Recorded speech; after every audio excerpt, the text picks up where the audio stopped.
California. Please give him a warm welcome.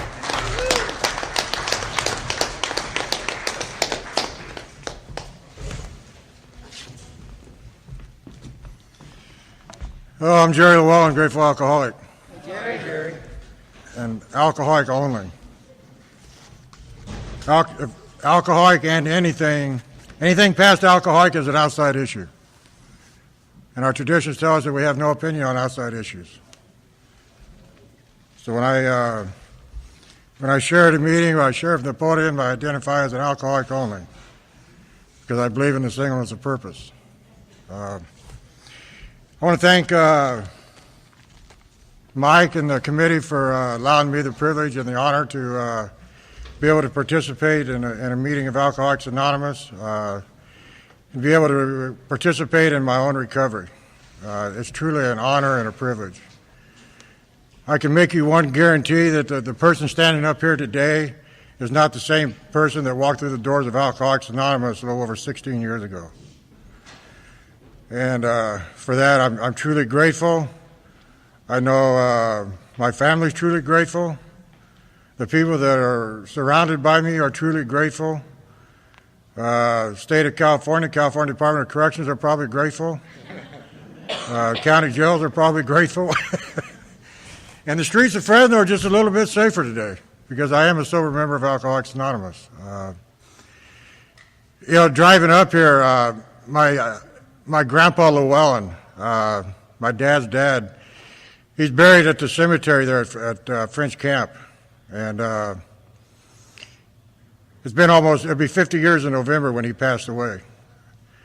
And whenever I'm up in this area, if the opportunity arises, I always go by his grave and talk to him. And, he died from the disease of alcoholism.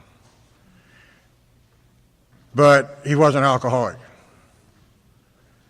Because that's what he kept telling everybody. He says, I'm not alcoholic. I just like to drink. And I told my dad one time, I said, Dad, they should have put on Grandpa's grave, here lies a non-alcoholic who died from too much drinking. And my dad thought it was kind of funny too, but that's the disease of alcoholism. It's cunning, it's baffling, it's powerful. It's a disease that will tell me that I don't have it. It's a disease that will tell me that it's going to be different this time. It's a disease that tells me it's going to be different next time. All I got to do is drink a little bit differently, a little bit less of this, a little bit more of that, all that stuff. And none of it ever worked. None of it ever worked.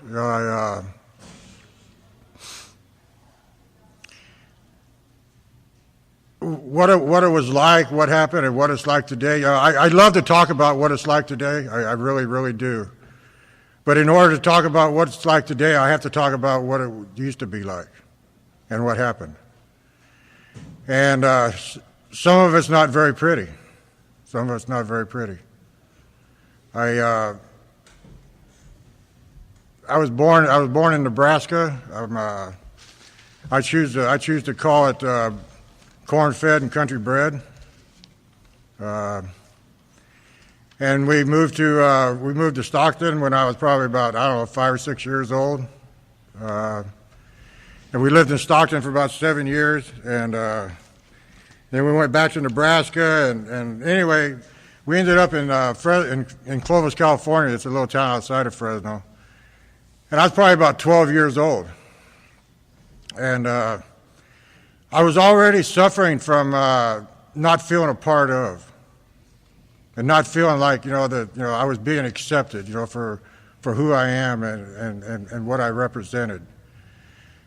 And I found out that if I started running with these other guys that was drinking, that the alcohol would allow me to do things and to say things to allow me to feel a part of and to feel accepted. Now, I don't honestly know if I was really being accepted or if I was really a part of, but I know the alcohol told me I was. I know that for a fact.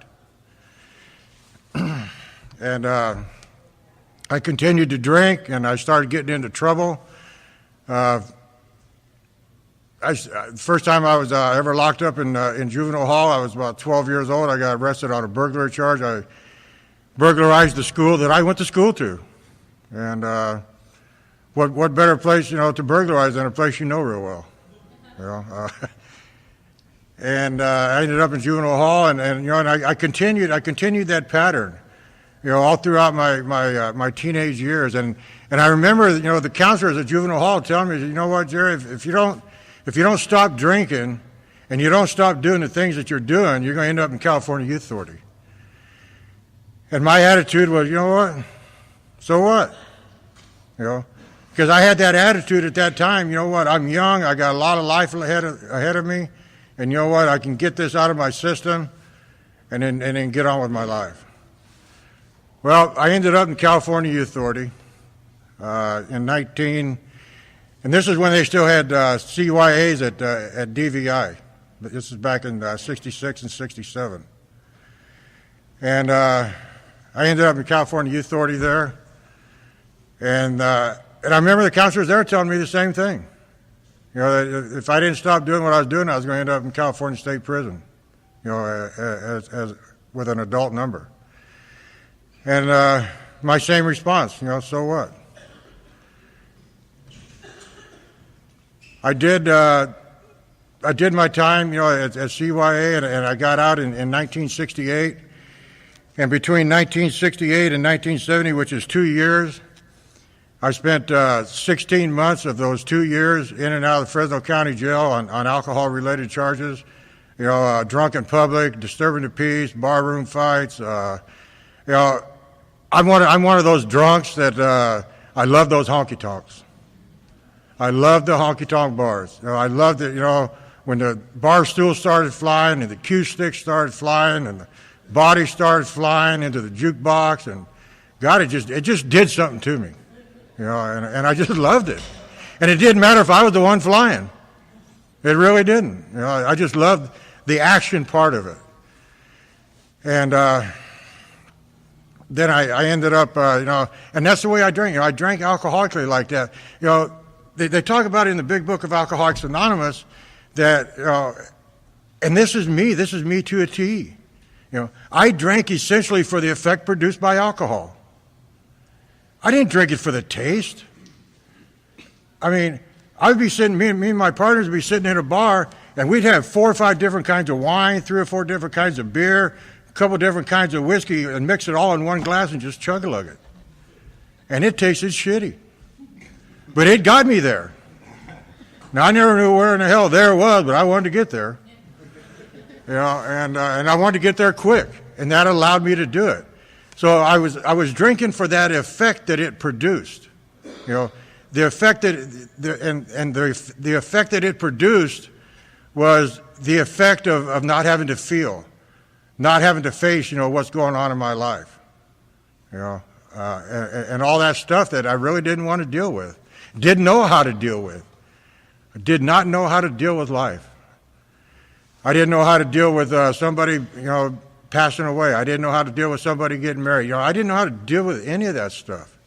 And all my life, my parents and my grandparents and people, tried to teach me how to love another human being and how to have compassion, and I just couldn't get it. Couldn't get it. And I come into Alcoholics Anonymous, and a bunch of drunks taught me how to love another human being and how to have compassion. You bet they did. You bet they did. And I drank like that.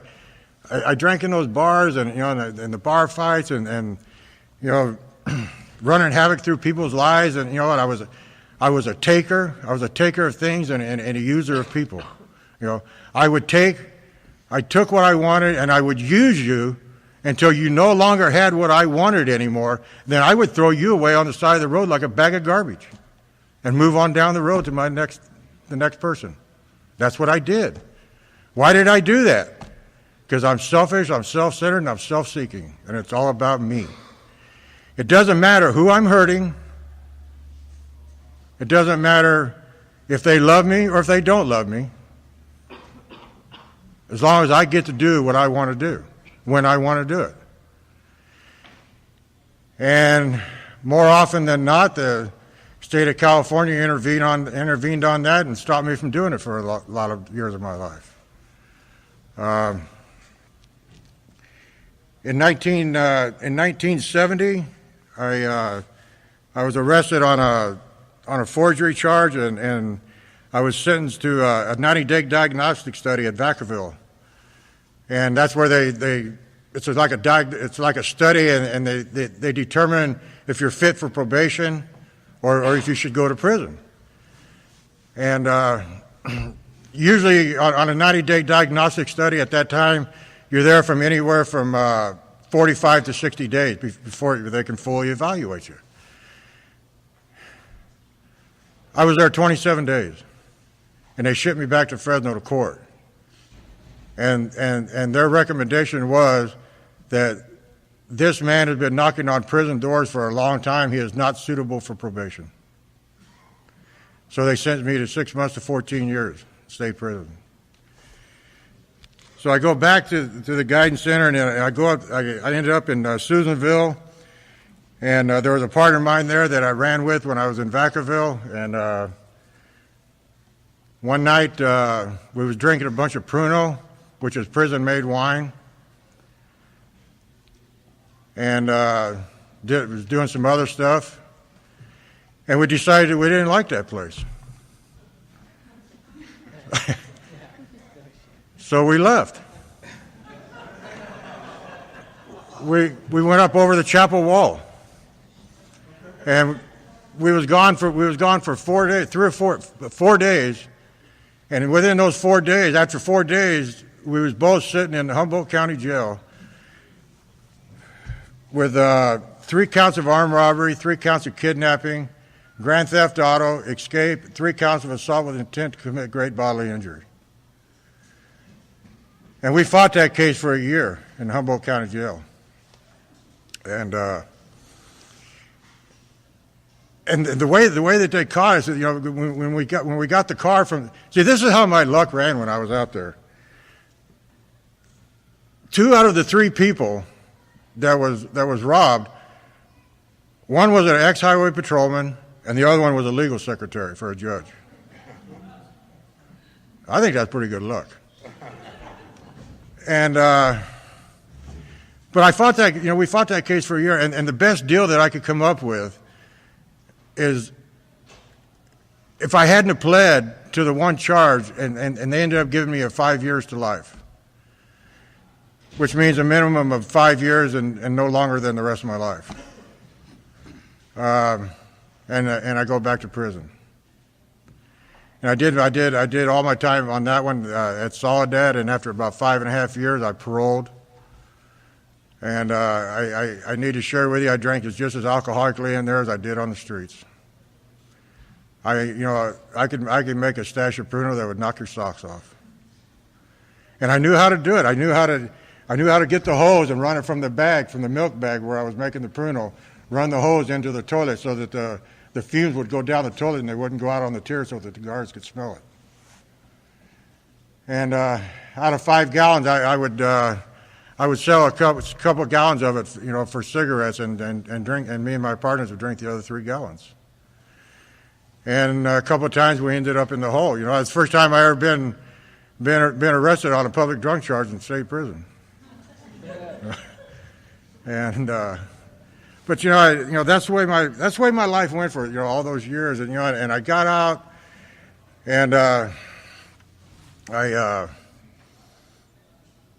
ended up doing a violation. I turned in about 5 dirty tests, and I couldn't understand why my parole officer wanted to violate my parole, and so I ended up doing a violation at Folsom, and I got out from doing that violation. It was on December 17th. 1976, and exactly 2 weeks later to the day, me and my girlfriend and 2 of my runner partners was out celebrating New Year's Eve. And if you're new here today or fairly new to Alcoholics Anonymous, I want you to understand that I didn't get up that morning and say, you know what, this is what's going to happen, but this is what happened. And we was out celebrating New Year's Eve, and we started screwing around in the car, and I hit a garbage truck head on and killed everybody in the car. I was the only one that lived. Both my partners, the garbage truck ended up in my back seat. Both my partners was burnt beyond recognition. The only way they was able to be identified was through their dental charts. Diane lived for 11 days, and the doctor said even if she lived, she'd be a vegetable the rest of her life.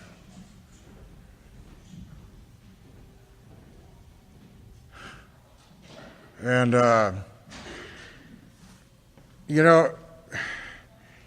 like I said, I didn't get up that morning and say, you know what, I'm going to go out and celebrate New Year's Eve and kill 3 people. That ain't what I said. But that's what happens. That's the disease of alcoholism. That's the selfishness, the self-centeredness, and the self-seeking. It didn't matter. It didn't matter what happened as long as Jerry got to do what Jerry wanted to do. I forgot to turn my phone off. I'm glad it wasn't mine ringing. And I ended up going back to prison. I went through the profiler's unit and at Quentin, and they told me that I definitely had an alcohol problem, and they suggested I get into some kind of a 12-step program, and I remember to this day what I told them. I said, you know what, you're crazy. I had to be at the wrong place at the wrong time, and it wasn't my fault. Never was my fault. See, I was the way I was because of society. I was the way that I was because people didn't treat me the way that I should be treated. Even though I wasn't treating them the way they should be treated, they should still treat me the way I should be treated. That's what I thought. And so I never did get into a 12-step program there. And I got out, and one thing led to another, and the party started again, and I ended up back in prison, and I ended up down at Chino at the guidance center, and they said, which prison do you want to go to? And I said, how about Tehachapi? Because it's a minimum and medium security. And they said, well, you got 2 choices, San Quentin or Folsom. I said, well, send me back to San Quentin. I just left there. So that's where I went. And I walked back on the yard. It was like I'd never left. All the same homeboys were there, everything. Did my time, got out, did it one more time, went back to prison, and the last time I got out of prison was in March 4th of 1984, and I haven't been back since. And I haven't been sober that long, but I haven't had to go to prison. And so one thing led to another, and I got out and I hooked up with this girl. I said, you know what I need, is somebody in my life, that doesn't drink, doesn't use, doesn't do this, blah blah blah blah blah. So I hooked up with this woman, and she just got in a car wreck, and her fiance was killed, and I thought she was going to get a bunch of money. And so I hooked up with her, and we ended up getting married, and she ended up getting no money. Burnt me one more time. Damn. And that marriage lasted about 11 years. And when that marriage was over, I was grateful that it was over. When that marriage ended, I was real close to being 5 years sober.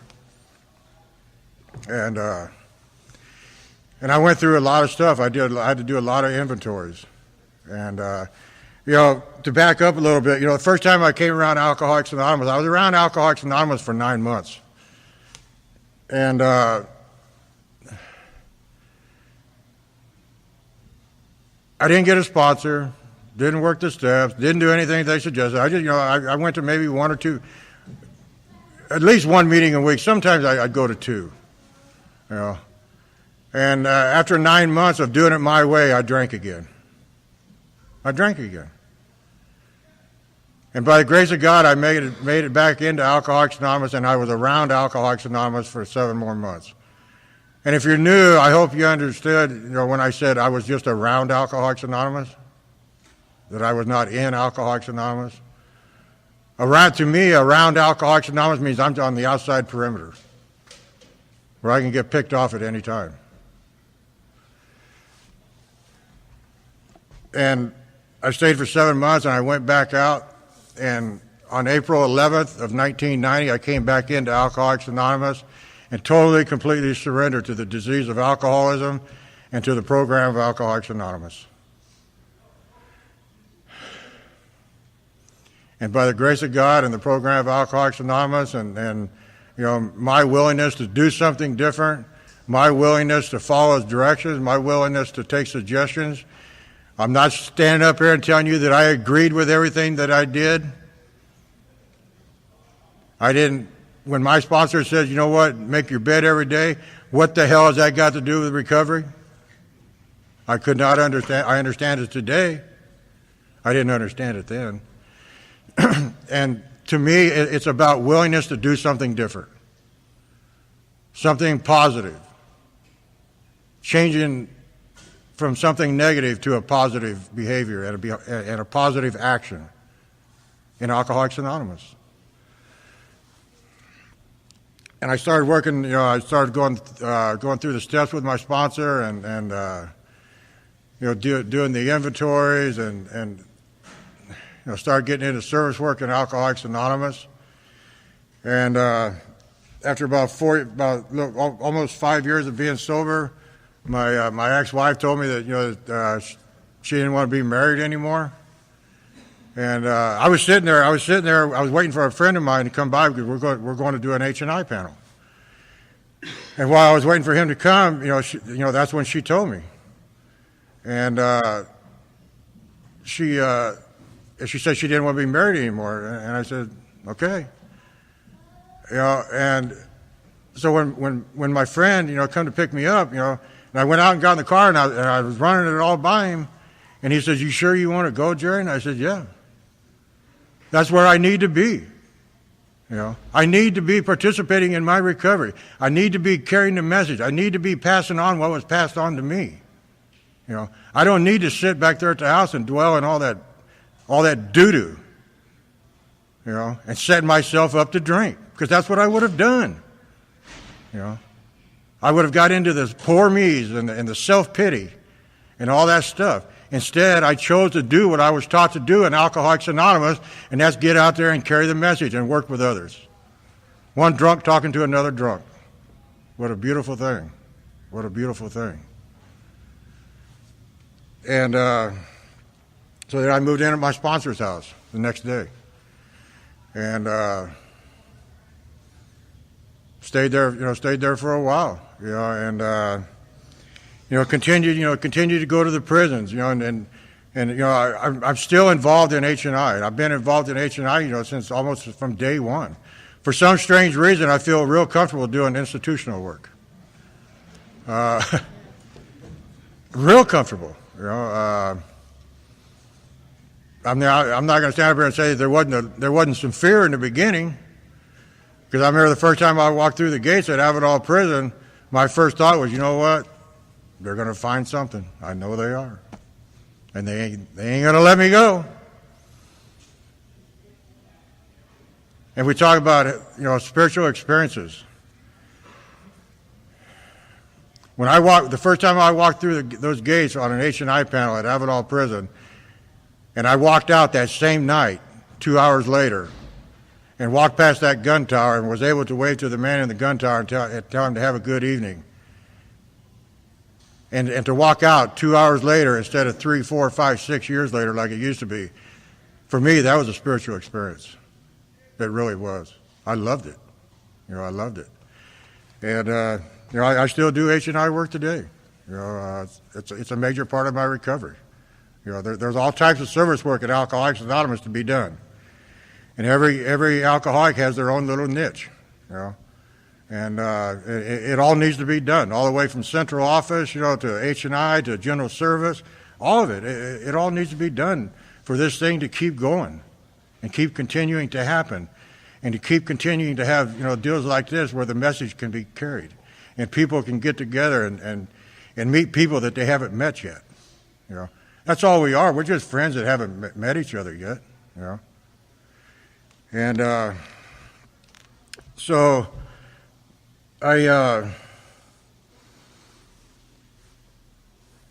I went through that. I went through that divorce, and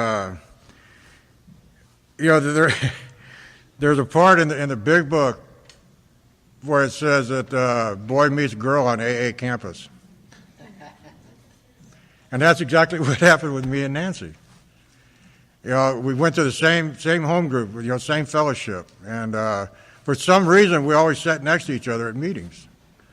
And at first, and this is the honest to God's truth. I mean, speaking from my point of view, it was just a friendship.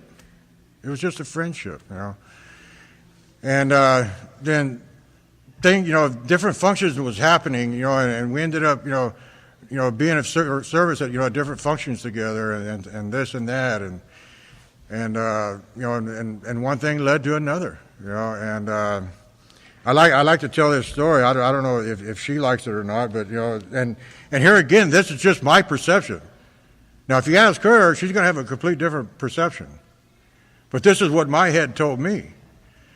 Because when we first started, seeing each other at meetings, and we sat next to each other and we'd hold hands, when we say the Lord's Prayer.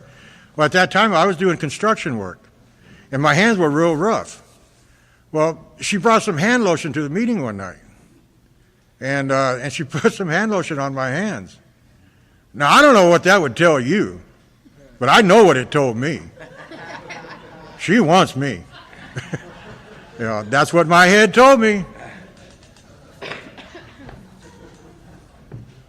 She has a whole different perception. And if you go to the Unity Day in Tracy in October when she speaks, you'll probably hear her perception of it. And but we started off friends and doing this stuff, and we started dating, and I remember see, without alcohol I can be a very bashful and kind of bashful person, and I remember one time we went bowling, and we went to this restaurant, to get some pie and ice cream after bowling, and we got out of my truck, and we're going into the restaurant, and I wanted to grab her hand and hold her hand, but I was afraid to, because I said, you know what, Jerry, if you do that, she's going to slap that shit out of you, and all this stuff, and it comes from my past, that fear of rejection. That fear that people, aren't going to, I'm going to be rejected, And so anyway, we started, dating and seeing each other, and we, make a long story short, we ended up, we set this date, it was in January, to move in together. And we both talked I talked to my sponsor about it. She talked to her sponsor about it. And every move we made, we run by our sponsors. And when and the date was set for January to move in, well, there was one thing that we didn't run by our sponsor. We moved it from January to November. We backed it up is what we did. And and it's been a great life. I mean, we've had our ups and downs, and I can honestly say, because I was a very violent drunk, and she was a rager, and we've been together, going on 10 years, and not once have we ever raised our voice to each other. We've never yelled at each other. We've never screamed at each other. Where does that come from? It comes from the teachings of Alcoholics Anonymous, and it comes from it's like we talked about what we wanted in our relationship, and I told her one of the things that for me I fought all my life. I fought with other people. I have fought in bars. I fought in the penitentiary. I'm fought out. I can't fight no more. I'm just not willing to do it anymore. And so as a result, when things happen, we can separate ourselves, in different rooms and think about things, and and talk to people, if we need to call somebody and talk, and then, when we're both calmed down, then we can both come together and we can talk about it and discuss it and come to a solution. Instead of living in the problem, we talk about a solution, just like we do in Alcoholics Anonymous. I mean, it's like, being in Alcoholics Anonymous. I can live in the problem of being an alcoholic. Whoop-de-doo. I know I'm alcoholic. What's my solution? My solution is to be active in Alcoholics Anonymous. My solution is to participate when asked to participate. And just the other night, we had a little difference, and we didn't yell at each other, she did what she needed to do, and I did what I thought I needed to do, and as a result, we didn't yell at each other and we didn't scream at each other, so I didn't have to say, I need to make an amends for yelling or for screaming. See, I didn't have to do that. We've allowed each other to tell each other, what? I love you, but right now I don't like you. Because I always love her. I'll love her forever. I won't always like her. And it's not her that I don't like. Sometimes it's what she does or what she says or her actions or her attitude or whatever, And, and I have to allow her that, If I don't allow her that, I'm the same thing as saying, what? I'm better than. And I'm not better than.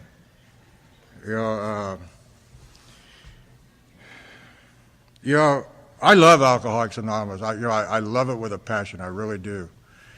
And, I was driving up here this morning, and you know what? I really miss Sandy. I really do, That woman, she was one of my teachers. She was one of my teachers. And I'll tell you, I'm going to be honest with you, the reason I loved her so much is because she was ornery. And I love that. God, I love that. She was not afraid to tell you what she thought. If you ask her opinion, watch out. She's going to give it to you. And but I was thinking about her on the way up here because she's usually always here. And but there's a lot of my teachers that are at the big meeting in the sky, right now. And some of you know him, like, Bill Litton, for one of the ones that initially got me started in H&I. And, there's a lot of them, that aren't around anymore, that were teachers of mine that taught me. I remember, one time I was in a meeting, and I was kind of new to Alcoholics Anonymous, and I was sharing at a meeting, and Bill Litton, I always called him Mr. Bill, and Mr. Bill was there, and anyway, they called me, and I was sharing, and every other word out of my mouth was the F word. F this, F that, F, F, F, F, F, F, F. So after the meeting, Mr. Bill pulled me to the side. He says, Jerry, he says, did you notice when you were sharing that people were getting up and leaving? I said, yeah. What the hell's up with that? He said, did you notice that most of them were women? And I said, yeah. I said, that's really strange.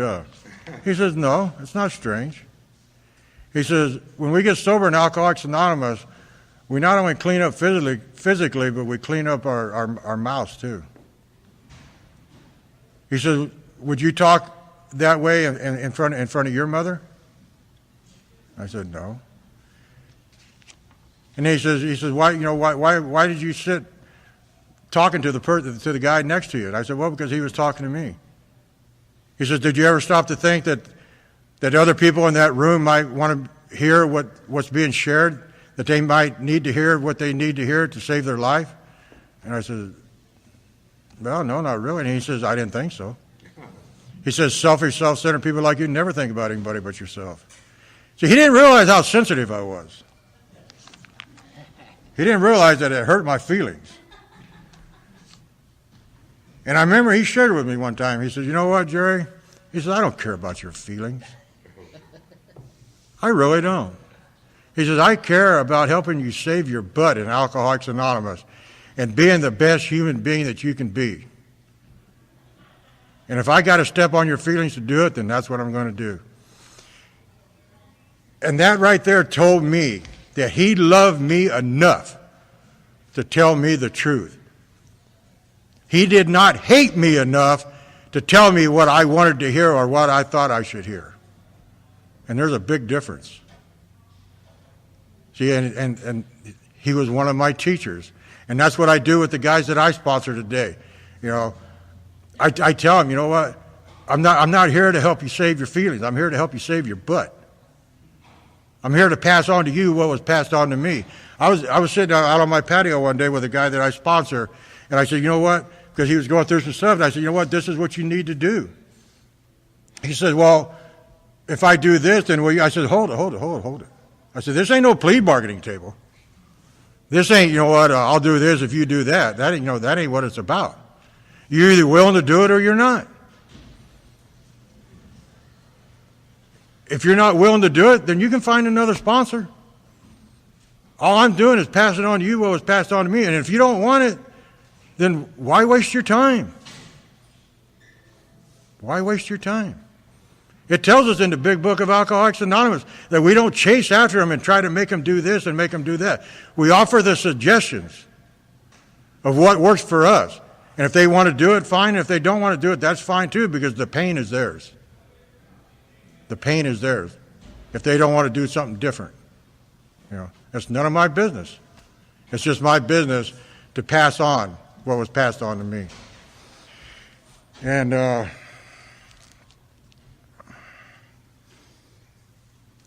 you know,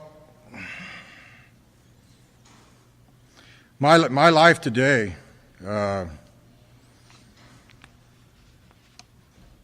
I've gotten relationships back in my life today, and one of them's with my dad. He's 83 years old. Now, keep in mind, you know, this is a man that when I was younger, I stole from him. I would sneak into the bedroom when he was asleep at night, and I'd take money out of his wallet.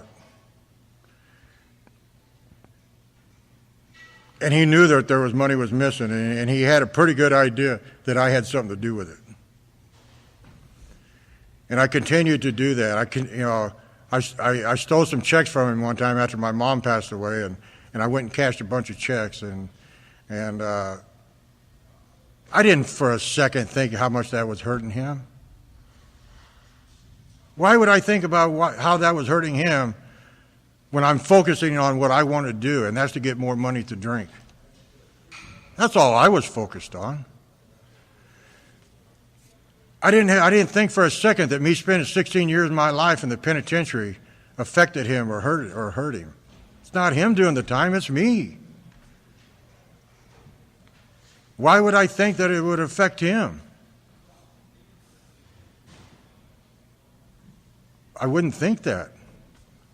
Not based on what I knew at that time. And today we have a relationship better than we've ever had.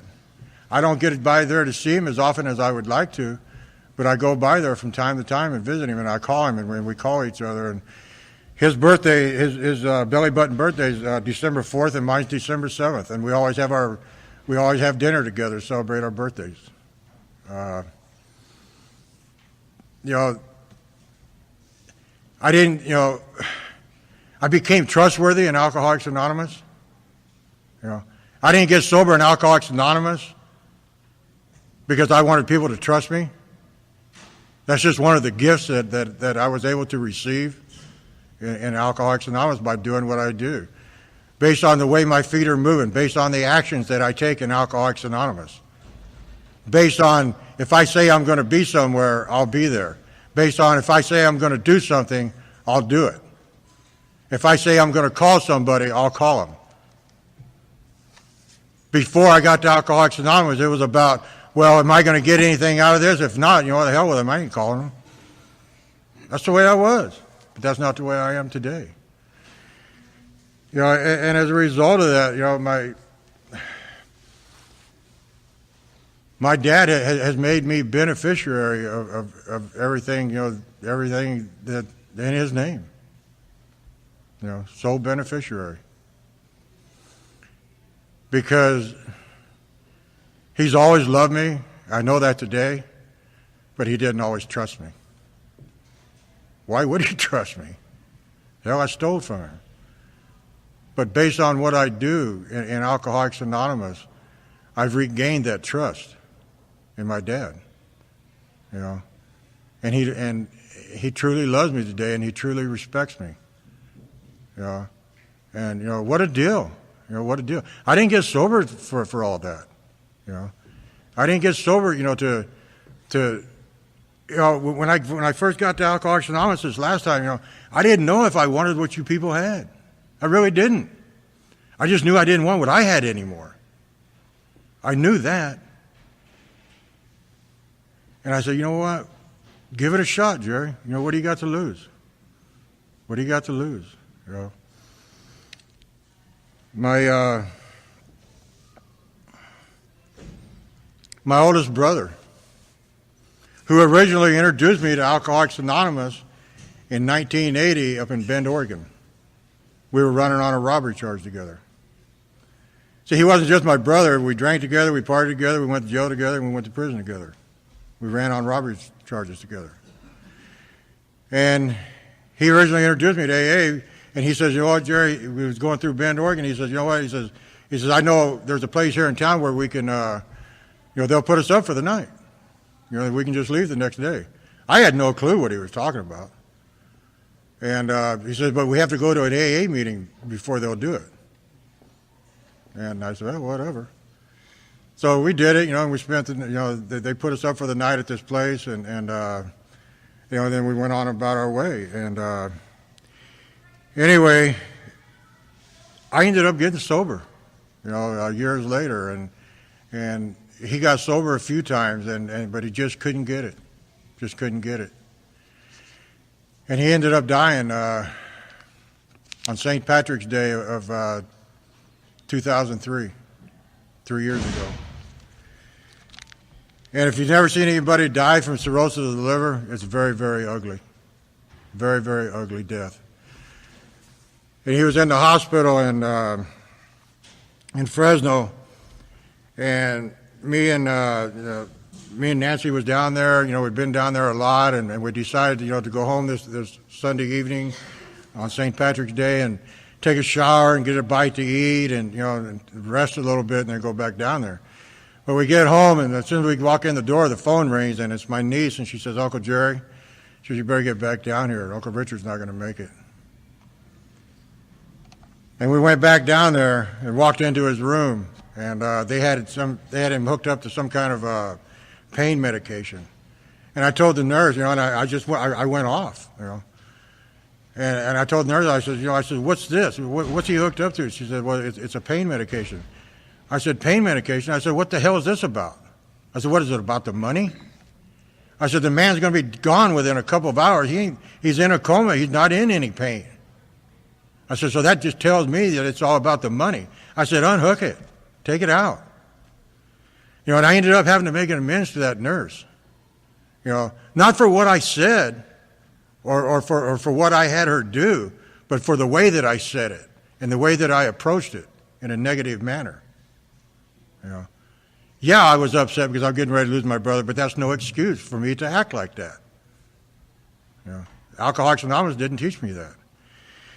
And so I sit down on the side of the bed, and I'm holding my brother's hand, and I'm rubbing his forehead, and he's got that real raspy breathing, and I leaned down, and I said, I love you, brother, and it's okay to go. I said, Mama's waiting for you. Mama's waiting for you. And I laid my head down on his chest, and I was crying, getting ready to lose my big brother, a guy that I looked up to since I was a little boy, that I wanted to be just like him. He was always in and out of institutions. Problem is, I surpassed him. I kind of went over the line a little bit. But and I laid my head down on his chest, and I'm crying, and I said, I love you, brother.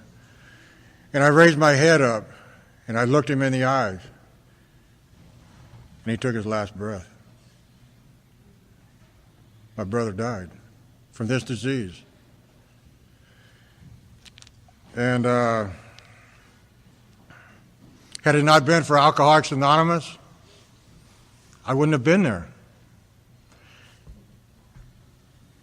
I needed to find out what he wanted done when he passed, because I knew it was getting close, and I just couldn't bring myself to do it. And thank God that Nancy was there with me. And she kept telling me, she says, Jerry, says, you got to talk to him before he goes into the coma. You've got to talk to him and find out what he wants. And I just didn't want to do it. I didn't want to look at the fact that I'm getting ready to lose my brother. And she kept on me and kept on me, and thank God she did. Thank God she did. You know, and I was able to, to ask him what he wanted. And he told me that he wanted to be cremated and buried on top of our mom, out at Clovis Cemetery. And so that's what happened. He was cremated, and we had they whatever they do, they open it up and they shoot the urn into the same plot that my mom's at. And now they're together.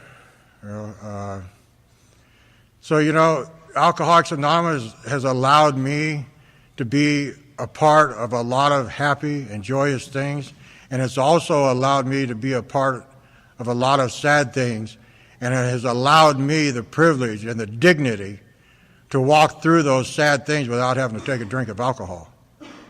That's what it's allowed me. So, if you're new or fairly new to Alcoholics Anonymous, for God's sake, please keep coming back, man. Because, I'll guarantee you, if my life hadn't gotten better, I wouldn't be here. Why in the hell would I be here if my life wasn't better? And I'm not, and it's been my experience that when I say, that I've gotten all I can get out of Alcoholics Anonymous, that it keeps getting better and I keep getting more gifts. God keeps putting more gifts in my life. But if I was to only get what I've gotten from Alcoholics Anonymous up to this point in time, I'm still overpaid. I'm overpaid. I'm overpaid in Alcoholics Anonymous. But see, I know that it's going to continue to get better. And I know that it's going to continue to get a little bit easier. See, I don't do things perfectly, and I'm not well. But I'm a lot better than I used to be. And it's because of Alcoholics Anonymous and people like you, where we can gather and and share our good times, and share our sad times, share our experiences, sometimes I get the message from somebody that ain't even got 30 days of recovery yet. You bet I do.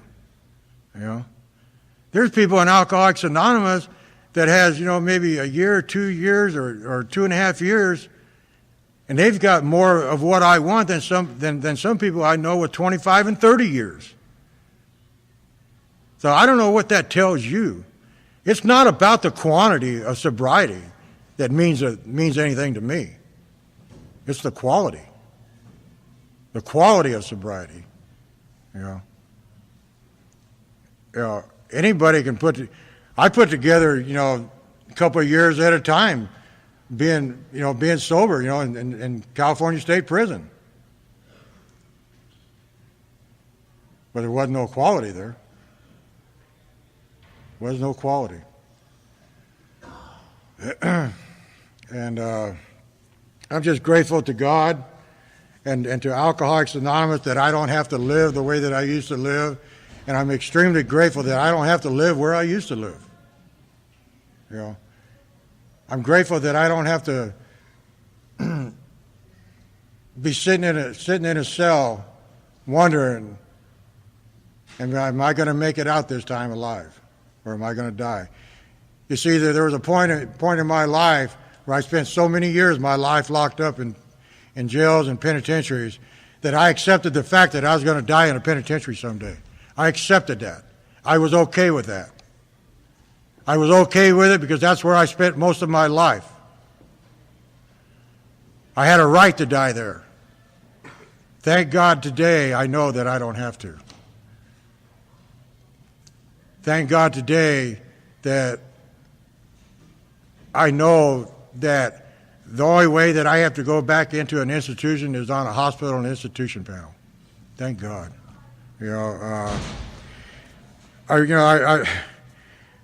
I could go on and on and on, about Alcoholics Anonymous. I really could. I love it with a passion. It didn't give me my life back, because the life I had before Alcoholics Anonymous, I wouldn't wish it on a dog.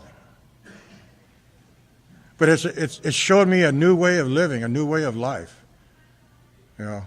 It showed me how to have compassion. It showed me how to love another human being. It showed me how to get out of self. It showed me that I can also be into self. I'm not perfect. Sometimes, you know what, it's still about me. But the thing is today, when it's all about me, and I'm not adding alcohol to intensify that all about me, and I'm leaving the alcohol out, that uneasiness gets worse and worse and worse. And the pain gets worse and worse. The emotional pain gets worse and worse and worse. And I know what the solution is. I need to get out of self. I need to call somebody. I need to go to a meeting. I need to go to the jail or do something. And work with another alcoholic. It tells us in the big book of Alcoholics Anonymous. Nothing ensures our sobriety more than working with another alcoholic. What a deal. What a deal. So I'm real grateful to be here, and Mike, thanks again for asking me to do this. And I'll close with this. I love each and every one of you, whether I know you or not. And you know what? The beautiful thing about that is, you don't have to love me back. You don't have to. I love you, and there ain't a damn thing you can do about it. I love you regardless. So, thanks.